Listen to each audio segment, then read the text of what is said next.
estás, Diego? Muy buenos días. Buenos días, gusto saludarte. Para empezar, Diego, quería que nos explicaras un poquito de qué trata esta fundación, Instituto de Desarrollo de Liderazgo Indígena, que trabaja, me imagino, principalmente con jóvenes para posicionar a gente del mundo indígena en los distintos puestos, en la discusión también sobre estos temas para que puedan ser visibilizados también, donde muchos dicen que hay muchas cosas al debe en esa materia. Sí, mira, el Instituto de Desarrollo Indígena es una réplica, o mejor dicho, representa al Instituto de Desarrollo Indígena canadiense en Chile. Ajá. Y eso tiene como objetivo precisamente trabajar desde ya en la formación de líderes jóvenes en distintas áreas para que puedan insertarse y poder generar una conducción y definitivamente transformarse en líderes de cambio. Y eso es el objetivo del Instituto de Desarrollo del Liderazgo Indígena. Perfecto. Y tiene mucha asociación, tú lo comentabas al principio, también con redes internacionales, ¿no? De hecho, tú también participas en instantes internacionales donde también se tratan estos temas y se tratan también de tomar esas experiencias internacionales, las más exitosas, me imagino, para poder aplicarlas acá en Chile. Claro, el Instituto forma parte de la Red Mundial de Líderes y Empresarios Indígenas, que es liderada por los maorí, por Richard Tawege, liderada por los Sioux, ahí de Arizona, Estados Unidos, y también por los pueblos originarios de Canadá. Y ellos forman parte de esta red global, y nosotros hace unos par de meses fuimos incluidos en esa red global, y mi primera reunión con esta red de líderes y empresarios indígenas va a ser este 3 de diciembre en Las Vegas, en Estados Unidos, invitados por ellos, para poder replicar esa experiencia internacional en Chile. Perfecto. Estamos conversando con Diego Ancalao, presidente de la Fundación Instituto de Desarrollo de Liderazgo Indígena. Diego, me gustaría que hicieras un diagnóstico de la situación de los indígenas, de las etnias mapuche y otras que tienen representación acá en nuestro país, en cuanto a la representación, a los derechos que también tienen y de cómo se ha tratado desde las autoridades el tema. Mira, a nivel de Estado ha habido siempre un problema en la representación de los pueblos originarios en la toma de decisiones. Precisamente porque no existe un registro electoral indígena en Chile que permita que los pueblos originarios elijan entre sí a sus representantes. Entonces siempre ha habido un problema de parte del Estado y ha estado siempre al debe en la participación política y en la toma de decisiones, lo que ha generado situaciones conflictivas en distintos lugares del país con todos los pueblos originarios.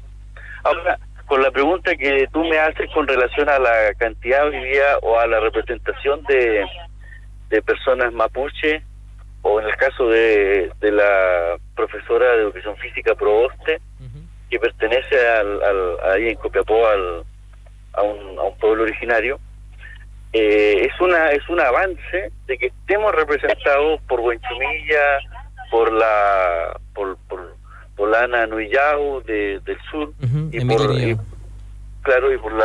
por la profesora Proboste, porque permite ya poner en el debate político la problemática del reconocimiento constitucional de la participación política, dejando muy claro que Chile en eso no ha sido como otros países donde los liderazgos indígenas han sido formados por los pueblos originarios y no precisamente por los partidos políticos. Sin embargo, eso es un gran avance que ya se encuentran ahí. Perfecto. Eso mismo te iba a preguntar, estamos hablando con Diego Ancalao, presidente de la Fundación Instituto de Desarrollo de Liderazgo Indígena. ¿Cómo crees que va a ser el aporte de estas 3 personas que llegan al Congreso, que son de etnias originarias de nuestro país, y donde me imagino que intentarán, y así lo han dicho ellos también, instalar estos temas en el Congreso, pero van a seguir siendo una minoría, digamos? ¿Cómo crees que debe ser el proceso para poder instalar estos temas en el Congreso y que se puedan realizar logros a todas las demandas, a todas las aspiraciones que tienen también desde los pueblos indígenas? Bueno, es un avance importante que estén ellos ahí, y una de las primeras medidas que ayudaría a que podamos avanzar en la toma de decisiones sería que estos representantes nuestros que están en el Parlamento puedan asegurar y acelerar los escaños reservados para los pueblos originarios en Chile, y que además esos escaños reservados cuenten con un registro electoral indígena donde los pueblos originarios se puedan elegir entre sí de acuerdo a su densidad poblacional y de acuerdo a su densidad poblacional ser representados en el Parlamento. Es decir, que si los pueblos originarios en Chile somos el 10%, deberíamos tener entonces 16 diputados y a lo menos 6 senadores. De esa manera se podría ya entrar a un debate un poco más serio y con un poco más de poder en la toma de decisiones. Y que estén ahí los representantes de los pueblos originarios, eso permite en este minuto que estas 3 personas aceleren este proceso, porque antes no teníamos a nadie y ya los tenemos a ellos, y esto nos permite tener más esperanza para este proyecto de que sean representados en el Parlamento como corresponde a su densidad poblacional los pueblos indígenas.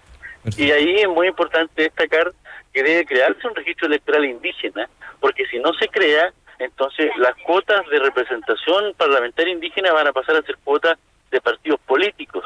Y al pasar a formar parte de cuotas de partidos políticos puede llegar a pasar algo similar a lo que ocurrió con las cuotas femeninas, donde al final se ponían personas para llenar cupos y no necesariamente para que puedan ser electas como era la idea, digamos. Claro. Estamos hablando con Diego Ancalao, presidente de la Fundación Instituto Desarrollo de Liderazgo Indígena. Ahí tú hablas de la representación, ¿no? Que es el primer paso, digamos, para poder instalar estos temas y para que estén representados los distintos pueblos indígenas en el Congreso y también en la discusión pública.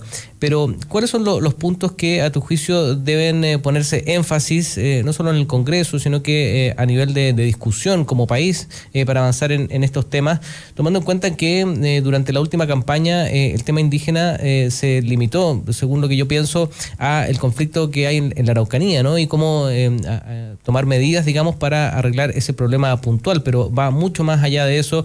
Hay distintos demandas históricas, digamos, de los pueblos indígenas que todavía no han sido atendidas y donde también hay que avanzar. ¿Cuáles crees tú que son los puntos que hay que poner sobre la mesa, que hay que poner sobre la discusión?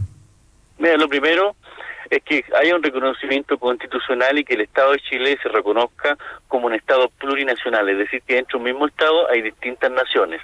Esto ocurre en otros países como Canadá, por ejemplo, donde los pueblos originarios se llaman primeras naciones.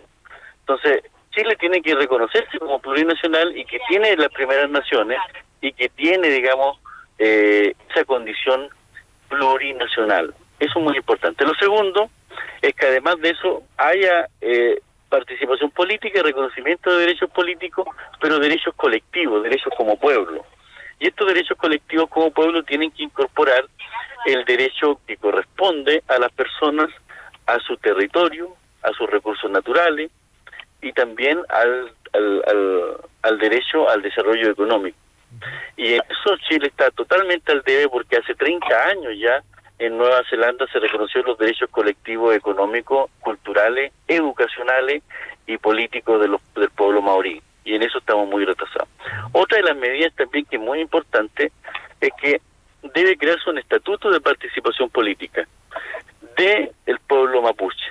Eso descomprimiría la situación problemática de la Araucanía porque permitiría que el pueblo mapuche tome decisiones de qué quiere hacer en el futuro con su propia vida como pueblo, qué quiere hacer en cultura, qué quiere hacer en economía, qué quiere hacer en política. Y eso es muy, pero muy importante. Estamos hablando con Diego Ancalao, presidente de la Fundación Instituto de Desarrollo de Liderazgo Indígena. Diego, ¿cómo has visto las propuestas en estas materias que tienen tanto Sebastián Piñera como Alejandro Guillé de cara ya a la segunda vuelta y tomando en cuenta que uno de los dos va a ser elegido presidente de la República? Me imagino, bueno, tú militaste, no sé si todavía, en la democracia cristiana, tienes sensibilidad por ese sector político.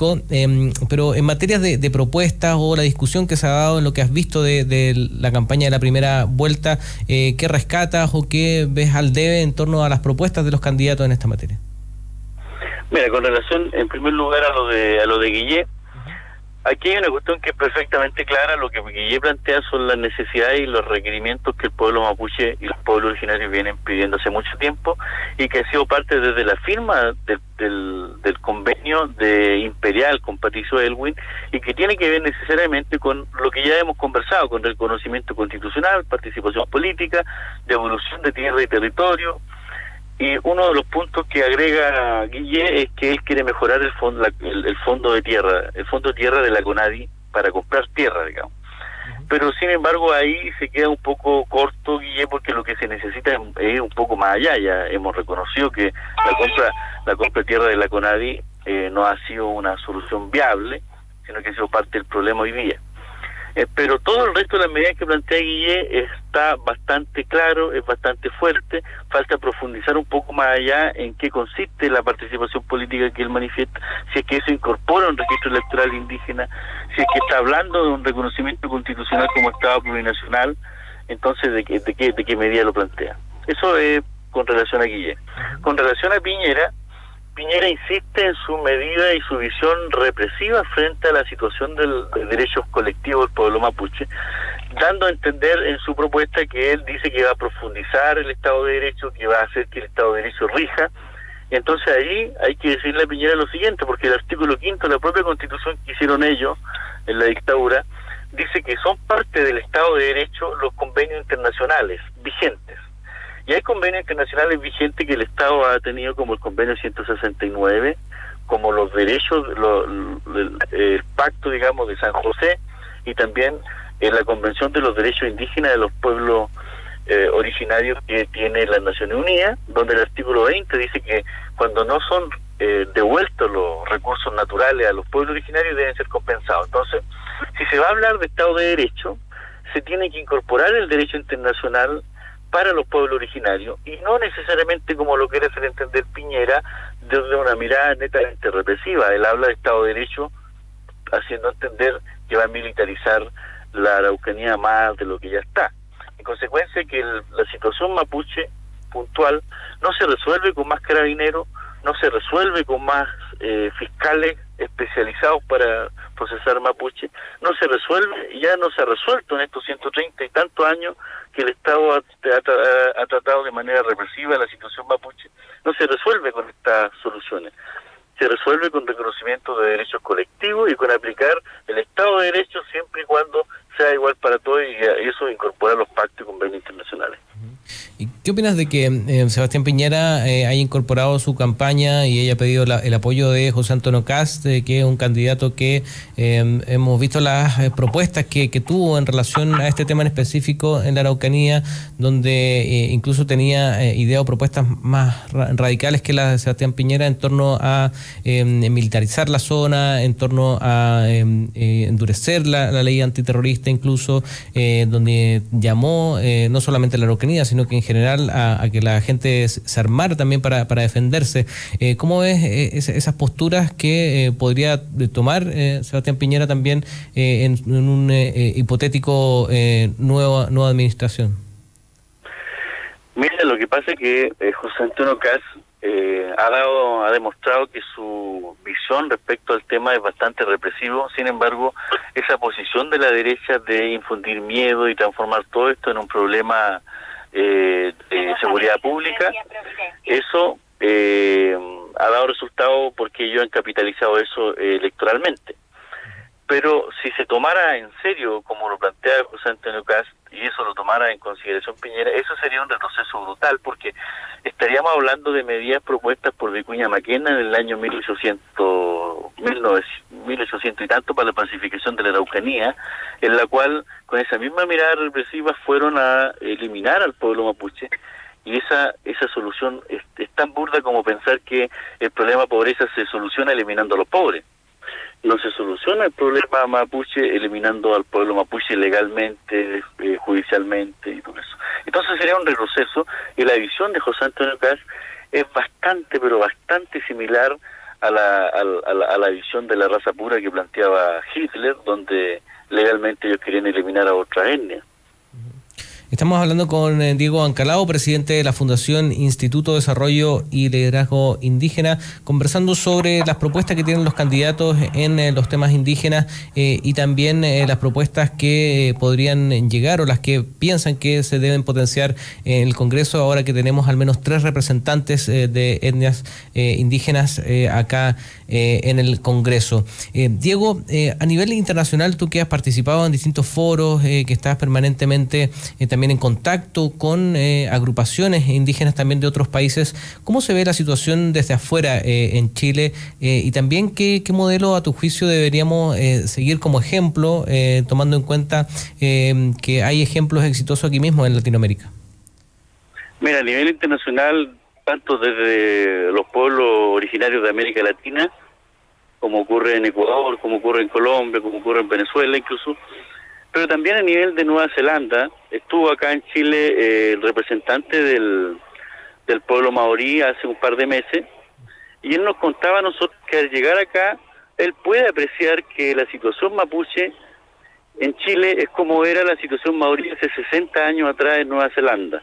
O sea, con eso nos quiso decir que tenemos más de medio siglo de retraso en reconocimiento de derechos políticos, colectivos y económicos. Sin embargo, al ver cómo funciona el modelo de Canadá y el modelo de Estados Unidos, que tiene la ley de las 12 tribus, lo que más a nosotros como pueblo mapuche nos parece cercano es la situación del pueblo maorí. El pueblo maorí es alrededor del 10% de la población de Nueva Zelanda, lo mismo que el pueblo mapuche, y ellos firmaron en 1840 firmaron el Tratado de Waitangi con lo que correspondía a Inglaterra, y el pueblo mapuche firmó el Tratado de Trapigüe en 1825. La situación es muy similar en términos a tratados. Hay 4 países en el mundo que han firmado tratados con pueblo originario. Uno de esos es Canadá, el otro Estados Unidos, el otro Nueva Zelanda y el otro Chile. Los 3 primeros ya reconocieron los tratados que le dan autonomía y derechos políticos a los pueblos originarios, y el único que no lo reconoció en el mundo es Chile. Entonces, a nivel internacional, los pueblos originarios que están en otra etapa del desarrollo ven un retraso demasiado grande y ven un estado demasiado alejado del desarrollo y demasiado alejado del derecho internacional indígena. Estamos hablando con Diego Ancalao, presidente de la Fundación Instituto Desarrollo y Liderazgo Indígena. ¿Cómo ves, Diego, el avance en el tiempo sobre estos temas, tomando en cuenta de que todo este tiempo en democracia muchos critican que se ha avanzado poco en estos temas y que los distintos gobiernos que han estado han sido bastante tibios a la hora de poder proponer avances más radicales o más tendientes a poder dar los derechos que históricamente han demandado los pueblos indígenas, y cómo ves el futuro, tomando en cuenta de que también hay un desafío muy grande, creo yo, con la inmigración que va a volver, porque eso también va a poner nuevos desafíos en torno a crear un país, como ha pasado en otros también, una nación donde van a chocar muchas culturas también, mucha diferencia en ese sentido, y cómo crees que debe enfrentar esto el país o el Estado también. Mira, ahí hay una situación bastante particular, porque el convenio 169 que reconoció y que ya firmó Chile reconoce los pueblos indígenas y tribales, de tal manera que cuando habla de tribales habla de tribus. Entonces es muy probable que en Chile hayan tribus, ponte tú, tribus de haitianos, tribus de distintas otras partes. Entonces se pueden acoger precisamente a ese convenio 169 para exigir derechos colectivos también como tribus, y eso ya ocurrió en otras partes del mundo, y eso pone a Chile en una situación absolutamente compleja, porque ni siquiera ha resuelto el tema de los pueblos originarios, menos va a resolver el tema de las tribus. Eso iba, porque hay un doble desafío ahí, ¿no? Claro, hay un gran desafío en eso.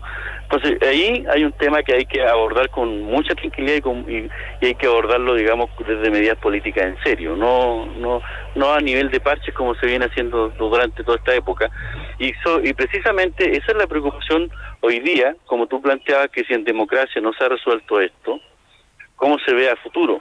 Esto no se ha resuelto en ningún gobierno porque es un problema de Estado. Y un problema de Estado porque el Estado está cruzado por derechos económicos y privilegios a pequeños grupos que el Estado beneficia en desmedro de la gran mayoría de gente en pobreza, como también de los pueblos originarios. ¿Y por qué digo esto? Por una razón muy sencilla. El convenio el decreto ley 701, por ejemplo, subsidia a las forestales en un 75 a un 90%.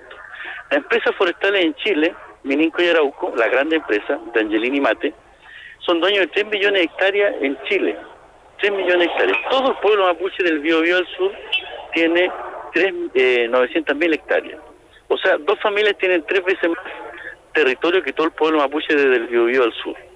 Entonces, y además de eso son subsidiados por el Estado. Entonces la pregunta es la siguiente: si desde el año 74 a la fecha han renovado ese convenio que solamente beneficia a un pequeño grupo económico y le han entregado tierra en el tiempo que Ponce Lerú era el director de la Corfo, entonces ¿por qué no han resuelto el tema de los pueblos originarios? Es precisamente porque hay intereses económicos que al restituir derechos territoriales a los pueblos originarios, eso transforma, digamos, un problema económico para un pequeño grupo, y ese pequeño grupo que administra o maneja o interviene o influye en el Estado o la administración del Estado, ha impedido de que los políticos que han administrado el Estado desde que el Estado incorpora al pueblo, al territorio mapuche, a la soberanía del Estado, no se resuelva. Ese es un problema grave y ese es un problema que se ve difícil de resolver en las condiciones que nos encontramos hoy día.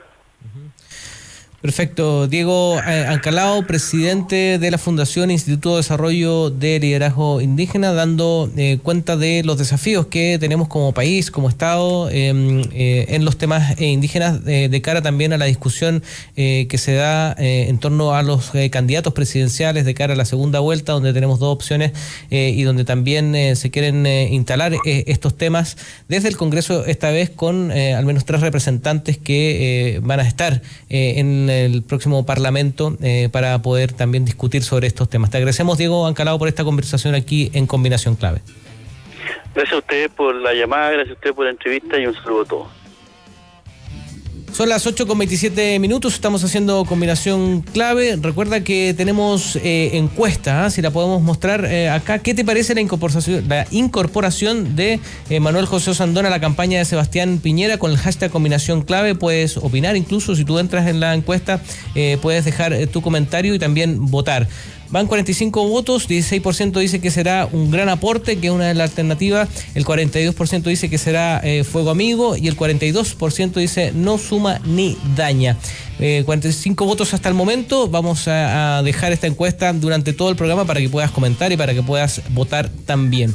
Y les cuento que para que estés 100% en línea con tu negocio, afíliate 100% en línea en Transbank.cl y comienza a vender desde 48 horas hábiles. Transbank, apoyando negocios. Hacemos una pequeña pausa, ya viene el mostrador en la clave.